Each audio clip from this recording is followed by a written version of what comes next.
क्या नाम है आपका? मेरा नाम शैलू पंडित है। पंडित जी, क्या लग रहा है माहौल? अब तैयारी हो चुकी है पहले फेज की। विपक्ष कह रहा है कि पहले फेज से जो है वो हवा टाइट होना शुरू हो गई है भाजपा की। पहला फेस मैं आपको लिखित में कह रहा हूँ, बसपा और कांग्रेस की जमानत जब्त करने का काम करेंगे कम से कम 90 सीटों पर। और मैं आपको बता रहा हूँ 120 सीटों पर चुनाव हुआ है, 100 सीट भारतीय जनता पार्टी उस सीटों में जीतेगी। सबका सुपड़ा साफ हो चुका है। जनता ने, किसानों ने, महिलाओं ने ईवीएम पर कमल दबाकर सब कुछ हैक कर दिया है, क्योंकि ये मोदी जी की जन कल्याणकारी जो योजनाएं थी वो सब जो लाभकारी हुई हैं। आपने देखा होगा, चाहे वो युवाओं को लोन देने का काम हो, इससे पहले की सरकार ने केवल युवाओं को ठगने का काम किया था। एक ही घर से सपा के लोग बैठकर लिस्ट बनाया करते थे, 20-20 लाख रुपए की वाइया करते थे। जिनके घरों में पैसा हुआ करता था उन लोगों को नौकरियां मिलती थी और उनको भी नहीं मिलती थी, केवल पैसा ठग लिया जाता था और मुकदमा कराया जाता था। ये सपा की है। और अब मैं कांग्रेस की बात करता हूं, कांग्रेस ने युवाओं के लिए क्या किया। लेकिन 2014 में मोदी जी आने के बाद उन्होंने युवाओं को स्टार्टअप के माध्यम से, मुद्रा लोन देने के माध्यम से, मैं खुद कह रहा हूं, मेरे आगरा के अंदर कम से कम 400 लोन मेरे माध्यम से हुए, मैंने खुद देखा है। नए नए स्टार्टअप लगे हैं। जो युवा नौकरी करने जाता था, आज वो युवा कम से कम 50-50 युवाओं को नौकरी देने का काम कर रहा है। ये मेरा भारत बदला है। तो मोदी जी के नेतृत्व में आप लगातार, मैं बता रहा हूं, भारत नई ऊंचाइयों पर जा रहा है। विकसित भारत बन के रहेगा। जिन सपा बसपा कांग्रेस के लोगों ने इस देश को लूटने का काम किया था, बारी बारी लूटने का काम किया था, आज वही इकट्ठे होकर चुनाव लड़ रहे हैं। देश की जनता जानती है कि कौन चोर है और कौन ईमानदार है। ईमानदार व्यक्ति अकेला खड़ा है और उसके साथ पूरा देश खड़ा हुआ है, और जो चोर खड़े हुए हैं उनके साथ उनके कार्यकर्ता वही गुंडे हैं जिन पर बाबा ने बुलडोजर चलवाया है, और वही गुंडे हैं जो इस प्रदेश में घटनाएं करते थे, वही गुंडे हैं जो अपराधी थे, वही गुंडे हैं जो लोग जमीनों पर कब्जा करते थे। वो गुंडे आज बाबा की सरकार में या तो इस प्रदेश से बाहर हैं। वही गुंडे चाहते हैं कि सपा की सरकार आए, क्योंकि उनको दोबारा लूट करने का मौका मिलेगा। लेकिन देश की जनता जानती है, 2014 के बाद, 17 के बाद, मैं उत्तर प्रदेश की बात बता रहा हूं, इस 2017 के बाद आपने देखा था लोगों के कान पर जब फोन पर बात करते थे, लोग फोन लूट लिया करते थे, गले से चेन टूटा करती थी। मैं कहना चाहता हूं 2014 के बाद देख लीजिए एक भी अखबार के माध्यम से कितनी घटनाएं हो रही हैं, क्योंकि वो सब अपराधी या तो बाबा ने बुलडोजर चला दिया है या सब लोग उत्तर प्रदेश से बाहर है। और हमारे बाबा, आपने देखा होगा सपा सरकार में जो लोग अपराधी थे उनकी कब्रों पर फतिमा पढ़ने का काम किया करते थे हमारे इस प्रदेश के मुख्यमंत्री। और हमारे बाबा जब से आए हैं, आपने देखा होगा एक भी अपराधी,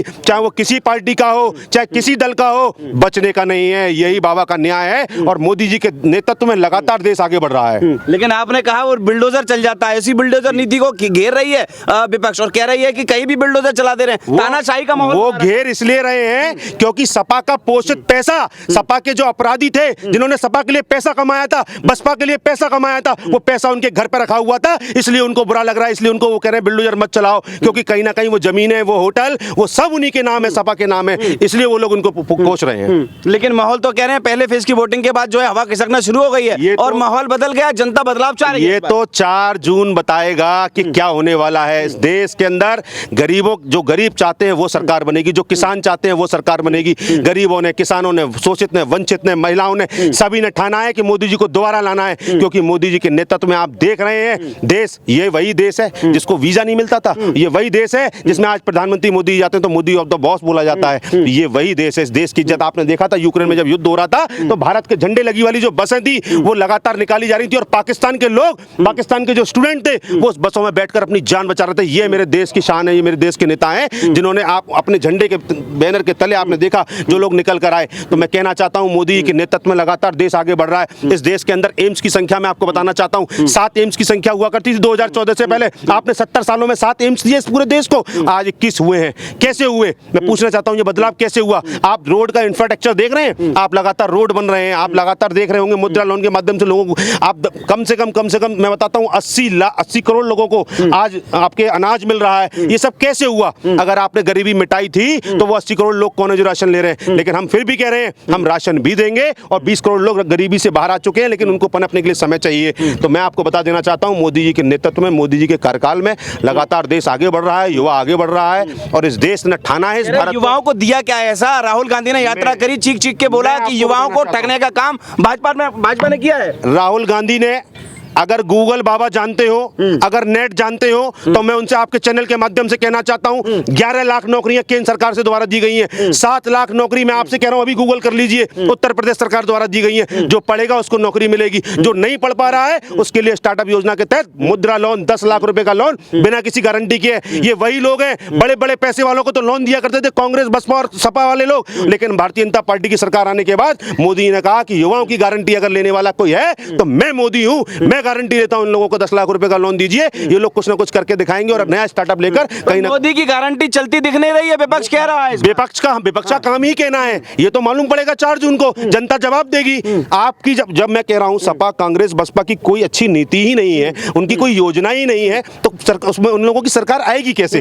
जनता क्यों लेकर आएगी? उनको मालूम है ये बारी बारी प्रदेश लूटते हैं, ये सब एक है, सब चोर है। आपको याद होगा आपके चैनल के माध्यम से मालूम पड़ता था कि 2G घोटाला, 3G घोटाला, 4G घोटाला, वाड्रा घोटाला, जीजा घोटाला, कितने प्रकार के घोटाले होते थे। आपको याद होगा वही सपा जो आपको मालूम है कि एक ही घर में 18-18 लोगों को टिकट देती है, ये कहती है हम समाजवादी हैं। वही बसपा, अगर मैं बसपा की बात करूं तो पैसों में टिकट बेचती है अपने कार्यकर्ताओं को। जो आदमी पैसों में टिकट लेकर आएगा, आप बताइए क्या देश की सेवा करेगा, क्या जनता की सेवा करेगा? मैं कहता हूं मेरे भारतीय जनता पार्टी के अंदर प्रत्येक कार्यकर्ता मेहनत करता है और मेहनत करने के बाद भारतीय जनता पार्टी कार्यकर्ताओं को टिकट मिलती है। या रानी के पेट से राजा पैदा नहीं होता है, या कार्यकर्ता को टिकट मिलती है, और वो कार्यकर्ता जो जमीन पे लोगों के बीच, जनता की बीच सेवा करता है, उसको टिकट मिलती है। आप देख रहे होंगे चाहे SP सिंह बघेल जी हो, चाहे हमारे राजकुमार चाहर जी हो, या विभिन्न प्रकार के जितने भी हमारे सांसदों को टिकट मिली है, कहीं ना कहीं युवा मोर्चा के अध्यक्ष राजकुमार चाहर जी रहे थे। इससे पहले हमारे सभी कार्यकर्ताओं को टिकट मिलती है। मैं इस पार्टी के अंदर देखता हूं जो कार्यकर्ता आगे बढ़ता है, जो काम करता है, देश की सेवा करता है, अच्छे कार्यकर्ता का चयन करके वहां टिकट दी जाती है। लेकिन सपा बसपा और कांग्रेस के अंदर आप सब जानते हैं, या तो चहेतों को मिलेगी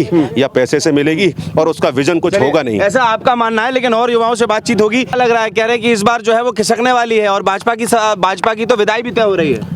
ऐसा गलत कहा है विपक्ष ने। कारण यह है कि 25 अप्रैल को जो आगाज हमारे आगरा के कोटी मीना बाजार फील्ड से होगा, और जो मेरे देश के महानायक जननायक जो है माननीय नरेंद्र मोदी जी के नेतृत्व में उनके स्वागत के लिए जो है जनता आएगी, उसकी धूल से, इस ग्राउंड की धूल से विपक्ष की चकाचौंध खत्म हो जाएगी, क्योंकि विपक्ष बिल्कुल पागल हो चुका है। और विपक्ष के जो परिवार के लोग हैं, कहीं ना कहीं भारतीय जनता पार्टी की जितनी भी योजना है, उनके विपक्ष के परिवार के लोग उस योजनाओं का लाभ ले रहे हैं, और वो इस बात को जानते भी हैं, लेकिन उन पर कोई मुद्दा नहीं है, कोई चीज़, कोई विषय नहीं है कहने के लिए। तो जब बिल्ली खाएगी नहीं तो खम्मा तो नोचेगी, तो वही काम अपना जो विपक्ष कर रहा है, और कोई यहाँ है नहीं। इस बार हम लोग 400 पार, तो युवा जो है वो 400 पार कराने में सहयोग कर रहा है कि नहीं कर रहा है? बिल्कुल कर रहा है, पूरे तरीके से कर रहा है। और हम लोग पूरा जो युवा वर्ग हमारा है, मोदी जी के साथ खड़ा हुआ, योगी जी के साथ खड़ा हुआ, देश के साथ खड़ा है, प्रदेश के साथ खड़ा है, और इस बार हम लोग विपक्ष को दिखा देंगे हम लोग 400 पार जा रहे हैं। विपक्ष को दिखा देंगे 400 पार जा रहे हैं। क्या नाम है आपका? आओ आगे आइए। मेरा नाम ललित साहू है। क्या लग रहा है, क्या माहौल है? माहौल इस बार बहुत सही है। जो इस बार मोदी जी बिल्कुल 400 पार का बिल्कुल होना है, युवाओं ने ठाना है इस बार 400 पार करके ही दिखाएंगे। युवाओं ने ठाना है 400 पार कराना है। क्या मिला है युवाओं को ऐसा विशेष जो आप 400 पार करा रहे हैं? जैसा कि आप शिक्षा पे बात कर लें, शिक्षा पे पहले और सरकारों में आपने देखा होगा कि पैसे देकर पास हुआ करते थे बच्चे, और इस बार मोदी जी ने ऐसा किया है कि जो बच्चा पढ़ता है वही इस बार आगे बढ़ रहा है। तो और अगर ये कहा जाए, क्योंकि विपक्ष तो कह रहा है कि युवाओं के साथ सबसे ज्यादा ठगी हुई है, कह रहे हैं कि युवाओं का भविष्य अंधकार में हो गया है। नहीं ऐसा कुछ नहीं है। ये तो राहुल गांधी को नौकरी नहीं मिली है, राहुल गांधी को नौकरी मिल जाती तो शायद विपक्ष। राहुल गांधी आपकी इतनी चिंता कर रहे हैं, आप राहुल गांधी हमारी चिंता नहीं कर रहे, पहले अपनी चिंता करें। अपने आप को युवा बताते हैं, 50 साल से ऊपर होते जा रहे हैं, अपने आप को युवा बताना ही खत्म नहीं कर रहे। विपक्ष बताए ना कहाँ है, विपक्ष आके बताए कि कहाँ युवाओं का शोषण हो रहा है, युवाओं का वो किया है। नौकरी नहीं है, बेचारा युवा जो है वो सड़कों पे बेचारा है। और उत्तर प्रदेश के लिए तो कहा था उन्होंने कि जो है उत्तर प्रदेश का युवा तो जो है शाम को बस मस्ती में घूमता। इस समय भारतीय जनता पार्टी की सरकार जब से आई है, तब से युवा उत्तर प्रदेश में भौकाल मचा रहा है। स्वरोजगार के तहत जो माननीय मोदी जी का मुद्रा लोन है, उसके तहत कहीं ना कहीं अपना स्टार्टअप तैयार करके लोगों के बीच में आ रहा है। आप इतना रील्स देखते हैं, उसमें देखिए कहीं पैसे लगाकर कोई कपड़े का काम कर रहा है, कोई चाय का काम कर रहा है, कोई नाश्ते का काम कर रहा है, खुद का अपना मतलब वो कर रहा है, दिखा रहा है अपना वजूद। के हम युवाओं का वजूद है, हमें किसी के सारे जीने की जरूरत नहीं है, क्योंकि जो पिछली सरकारों ने किया कि गुलामी वाली जिंदगी जियो, तो इस बार मोदी जी ने पूरा पर्दाफाश कर दिया है। कोई भी युवा गुलामी की जिंदगी नहीं जिएगा। अगर वो पढ़ेगा तो नौकरी करेगा, नहीं तो स्वरोजगार करके अपना जीवन यापन करेगा। पढ़ेगा युवा तो बढ़ेगा युवा। क्या लग रहा है भाई? आ जाओ इधर आ जाओ। क्या नाम है आपका? मेरा नाम संचित कुलश्रेष्ठ है। संचित जी, पढ़ेगा युवा तो बढ़ेगा युवा, लेकिन राहुल गांधी स्पष्ट तौर पर कह रहे हैं कि सबसे ज्यादा ठगी हुई है युवाओं के साथ, और इस बार युवा चाहता है कि बदलाव हो जाए। देखिए, राहुल गांधी तो खुद एक ऐसे युवा बन चुके हैं जो खुद जिनका कोई रोजगार नहीं है, बार बार रीलॉन्च होते रहते हैं और वो फिर भी लॉन्च नहीं हो पा रहे ठीक तरीके से। अभी मैं कांग्रेस का मैनिफेस्टो भी पढ़ रहा था, तो उन लोगों के जो वादे हैं वो स्वतः ही ऐसे वादे उन लोगों ने कर दिए हैं कि ऑटोमेटिकली इस देश में भाजपा की सरकार बन जाएगी। जैसे इसको जरा डीपली समझाइए। जैसे 370 रिस्टोर करना, तो वो 370 रिस्टोर करके वो क्या करना चाहेंगे, जबकि पूरा देश 370 कोर्ट ने भी इसको मान्यता दे दी, सब लोग इसको सराह रहे हैं, हम लोग सीए के कानून को भी वापस ले लेंगे। तो इस तरीके के जो वादे उन लोगों ने मैनिफेस्टो में किए, तो इससे युवा बेवकूफ नहीं है इस देश का, वो जानता है कि किसकी देश विरोधी विचारधारा है और किसकी देश हित में विचारधारा है। तो युवा निश्चित तौर पर देश हित में जो विचारधारा है उसको देखकर ही वोट करेगा और मोदी जी को वोट करेगा। मोदी जी को वोट करेगा। आप जरा इधर आ जाइए, क्या नाम है आपका? मेरा नाम आशीष है। मैं ये कह रहे हैं कि युवाओं को 30 लाख नौकरी मैनिफेस्टो में इस बार राहुल गांधी दे रहे हैं। इधर आ जाओ और खिसक जाओ। हाँ, अगर राहुल गांधी दे रहे हैं तो कहाँ है नौकरियां? देना। और जो भारत जोड़ो यात्रा उन्होंने चालू करी और सभी से ये दिखाया, सिर्फ एक सोशल मीडिया एक टिप्पणी है। आप अगर भाजपा के कार्य देखेंगे तो वाकई में बहुत अच्छे हैं, जैसे कि यमुना अभियान और भारत स्वच्छ अभियान, जो वाकई में काबिल तारीफ करते हैं और जिनसे युवाओं को कई रोजगार मिलते हैं। आप देख सकते हैं कि कई रोजगार हमें मिले हैं। आज तक अभी जो न्यूज़ की रिपोर्ट है, कम से कम 1 से 1.5 लाख लोगों को भारत हर महीने 3,000 रुपए वेतन देती है, जो रोजगार जो नहीं कर पाते हैं, वो कुछ भी करे 3,000 रुपए का। अब व्यक्ति 3,000 रुपए इन्वेस्ट भी करता है, तो अगर 10 साल तक इन्वेस्ट करता है तो उसके कम से कम 10 से 20 लाख आसानी से कम सकते हैं इन्वेस्टमेंट करके। अगर वो 3,000 भी इन्वेस्टमेंट करता है जो भारत देती है, तो मैं यही कहना चाहूँगा कि जितने भी कांग्रेस कह रही है कि ये है वो है, बाकी सब छोड़िए, भाजपा को जिताइए और 400 पार लेके आइए। राहुल गांधी आप लोगों के लिए चिंता कर रहे हैं, आप लोगों के लिए मैनिफेस्टो बनाया कि युवाओं को सबसे ज्यादा नौकरी दी जाएगी, 30 लाख नौकरियों तक की बात कर रहे हैं और बेरोजगारी पे सबसे ज्यादा बात कर रहे हैं। अगर बात कर रहे हैं तो कहाँ है भाई? हमें तो दिखाएं, हमें पता ही नहीं चल रहा कहाँ हो रही है, क्या बात हो रही है। यूट्यूब पे देखते हैं और ये सारे जितने भी सोशल इन्फ्लुएंसर है, ध्रुव राठी हो गए, ये सब हो गए, ये सब कहे जा रहे हैं, टिप्पणी करे जा रहे हैं कि भाजपा ऐसी है, भाजपा वैसी है। अरे भाई है तो हमें बताएं तो सही, जिसने हिंदुओं के लिए और जिसने अपने जितने भी लोग हैं, जैनिज्म, बुद्धिज्म, इवन मुस्लिम्स के लिए भी उसने 3 तलाक छुड़वा दिए। अब आप बताइए कहाँ भाजपा और कहाँ कांग्रेस? चलिए और लोगों से बात करें। क्या नाम है आपका? मैं खेमचंद शर्मा हूँ। क्या लग रहा है, क्या माहौल है? राम सेना का जिलाध्यक्ष। आप उसको छोड़िए, युवा है ना हमारे बुजुर्ग। हाँ, मैं युवा हूँ, मैं युवा है। हाँ, तो मैं क्या लग रहा है युवाओं का वोट किस तरफ जाएगा? युवाओं का वोट पूरा मोदी सरकार को, 4 से पार मोदी सरकार बनेगी। और हमारे बुजुर्ग बताते रहते हैं कि कांग्रेस को ब्राह्मणों का श्राप लगा हुआ है, इस बार सुपड़ा साफ होना। ब्राह्मणों का श्राप लगा? हाँ, हमारे बुजुर्ग, हमारे पिताजी, हमारे दादाजी बताते हैं कि कांग्रेस को श्राप लगा हुआ है कि इस बार जो मतलब विपक्ष में कांग्रेस का सुपड़ा साफ होना है और इनकी एक भी सीट कहीं नहीं आनी है। इस बार 400 पार से ऊपर जाना है। 400 पार से ऊपर जाएगी लग रहा है? पक्का जाएगी, 100% जाएगी। आप स्टाम्प पेपर पर हमारा बयान लिख लीजिए, इसको नोट कर लीजिए, और इस बार पक्का 400 पार जाएगी। पर राहुल गांधी तो कह रहे हैं 200 मुश्किल है इस बार। राहुल गांधी को तो खुद पता नहीं मुझे क्या कहना है, क्या नहीं कहना है, उसे पता नहीं, वो बेवकूफ़ है। मैं इसे आपके चैनल के माध्यम से कह देना चाहता हूँ, उसे ये नहीं पता है कि क्या कहना है। भारत जोड़ो यात्रा भारत अलग कब हुआ है? किस बात की भारत जोड़ो यात्रा कर रहा है भाई? क्यों कर रहा है भारत जोड़ो यात्रा? भारत कहीं हमें किसी वो आपके चैनल के माध्यम से कहीं दिखा दे हमें कहाँ भारत टूटा हुआ है, कहाँ जुड़ा हुआ है। मैं कल वैष्णो देवी माता के दर्शन करके आया था। वैष्णो देवी माता के दर्शन करने पे हमने वहाँ पे एक जो है नाश्ते की दुकान पे हम रुके थे। वहाँ पे हमने देखा जम्मू कश्मीर में देखा तो हमने एक छोटी सी वहाँ पे एक ठेल लगा के एक जो वहाँ पे गरीब बेचारा वो अपना वो जो नाश्ते की दुकान चला रहा था, उस पे हमने मोदी जी का स्टिकर देखा, उस पे लिखा था मुद्रा योजना रेहड़ी पटरी के लिए।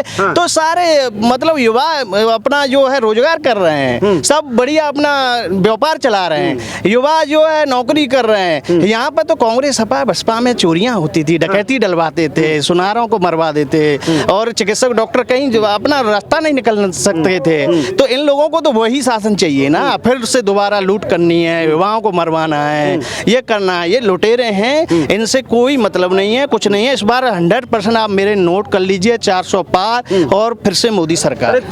30 लाख नौकरियों का आपको लोभन दिया जा रहा है, तो आप उस तरफ नहीं जाएंगे क्या? कोई नौकरी कुछ देना ही नहीं है, ये लोभ लालच की बात है और कुछ है नहीं देने के लिए। उसको अपने लिए कुछ देने के लिए वो अपनी माता, उनके पूरे परिवार में खानदानी बातें होती हैं। कभी माँ बनेगी राष्ट्रीय अध्यक्ष, कभी बेटा बनेगा, कभी उनके चहेते खड़गे साहब बनेंगे, उन पर बोलना नहीं आता है, राहुल गांधी जी को श्रद्धांजलि दे रहे हैं, उन्हें ये नहीं पता है कि हमारा राष्ट्रीय अध्यक्ष मर गया क्या जिंदा है।